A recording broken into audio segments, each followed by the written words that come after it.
Hi అండి, welcome to Andhra kitchen tips. ఈరోజు మన వీడియో వచ్చేసి హైదరాబాదీ స్పెషల్ రెసిపీ అయిన కడ్డూకి ఖీర్. చాలా టేస్టీగా ఉంటుంది. అయితే వీడియో చూసేయండి. ముందుగా ఆనపకాయని తీసుకొని దానిలో పావుని తీసుకోండి. చిన్న సైజ్ అయితే ఒకటి సరిపోతుందండి, లేత ఆనపకాయ తీసుకోండి. పైన మొత్తం చెక్కు తీసేసి ఈ విధంగా 2 పార్ట్స్ చేసుకొని మధ్యలో ఉన్న గింజ భాగాన్ని కూడా తీసేయండి. లోపల మెత్తగా ఉండే పాట్ మొత్తాన్ని కూడా తీసేయండి. ఈ విధంగా రెండింటికి తీసిన తర్వాత ఇప్పుడు ఈ ఆనపకాయని సన్నగా తురుముకోవాలి. ఈ ఆనపకాయతో చేసిన ఈ కీరు చాలా టేస్టీగా ఉంటుందండి. మీరు ఎప్పుడు రుచి చూడకపోతే ఒకసారి చేసి చూడండి, చాలా కమ్మగా ఉంటుంది. ఈ విధంగా మొత్తాన్ని తురుముకోవాలి. ఆనపకాయ మొత్తాన్ని ఈ విధంగా తురిమిన తర్వాత ఈ ఆనపకాయ తురుముని మొత్తాన్ని ఇప్పుడు ఒక నీళ్ళ గిన్నెలోకి తీసుకోవాలి. ఇది పచ్చి ఆనపకాయ కాబట్టి ఏమైనా వగరది ఉంటే మనకి పోతుందండి. శుభ్రంగా వాటర్లో వాష్ చేసిన తర్వాత పిండేసి ఈ తురుముని ఒక ప్లేట్లోకి తీసుకోవాలి. మనం చేసేది స్వీట్ కాబట్టి, మనం ఆకుకూర కాబట్టి తీసుకున్న ఏమైనా వగరు ఏమైనా ఉంటే శుభ్రంగా వచ్చేస్తుంది. ఈ విధంగా పిండేసి ఈ తురుముని తీసి పక్కన పెట్టుకోండి.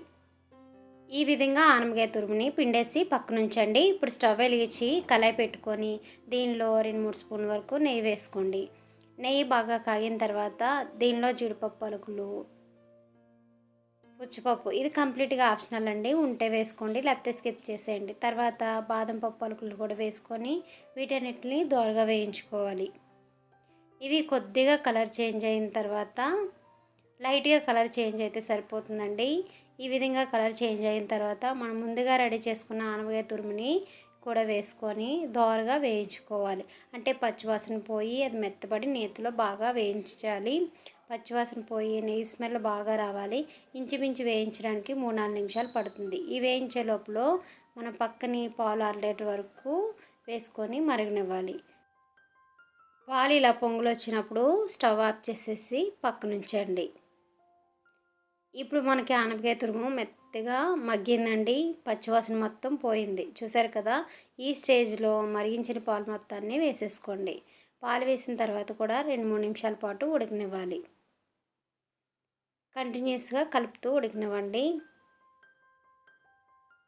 చాలా టేస్టీగా ఉంటుంది కడ్డూకి కీరు. రుచి కమ్మగా ఉంటుందండి. ఎప్పుడు చేయకపోతే చేయండి.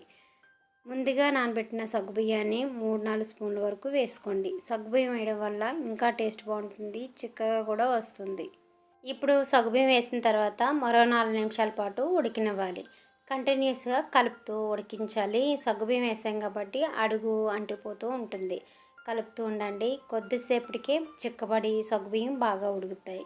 ఇలాంటప్పుడు దీనిలో 1 స్పూన్ వరకు కస్టర్డ్ పౌడర్ తీసుకొని దీనిలో పాలు వేసుకొని ఎక్కడ గడ్డలు లేకుండా కలుపుకోండి.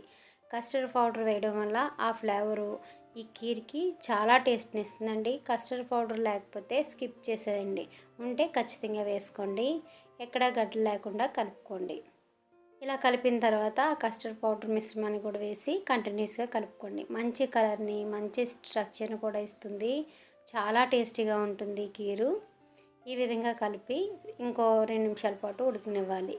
మనకి చాలా చిక్కగా వస్తుందండి ఈ కీరు. దీనిలో యాలకుల పొడి, పసుపును వేసుకొని మరొక్కసారి కలుపుకోవాలి. ఇలా ఉడికిన తర్వాత చాలా చిక్కబడింది, చూసారు కదా. ఇప్పుడు దీనిలో 3-4 టేబుల్ స్పూన్ వరకు పంచదార వేసుకోండి. కరెక్ట్గా స్వీట్ సరిపోతుంది. స్వీట్ బాగా ఇష్టపడే వాళ్ళు 1 స్పూన్ ఎక్స్ట్రా వేసుకోండి. పంచదార వేసిన తర్వాత మరొక 1 నిమిషం పాటు ఉడకనిస్తే మనకి కీరు పర్ఫెక్ట్ స్ట్రక్చర్ వచ్చేస్తుంది.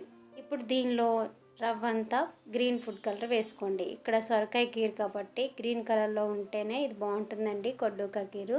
కంప్లీట్గా ఫుడ్ కలర్ అనేది ఆప్షనల్. వేసిన తర్వాత బాగా కలుపుకొని స్టవ్ ఆఫ్ చేసేసి ఇలా బౌల్లో సర్వ్ చేసుకొని వేడివేడిగా తింటే ఈ కడ్డూకా కీరు రుచి చాలా కమ్మగా ఉంటుంది. సో ఇంతేనండి, ఆనపకాయ కీర్ రెడీ అయిపోయింది. ఐ హోప్ ఈ వీడియో మీ అందరికీ నచ్చింది అనుకుంటాను. నచ్చితే లైక్ చేయండి. మీరు ట్రై చేసి మీకు ఎలా కుదిరిందో మీ ఫీడ్బ్యాక్ని కామెంట్ రూపంలో తెలియజేయండి. Thank you.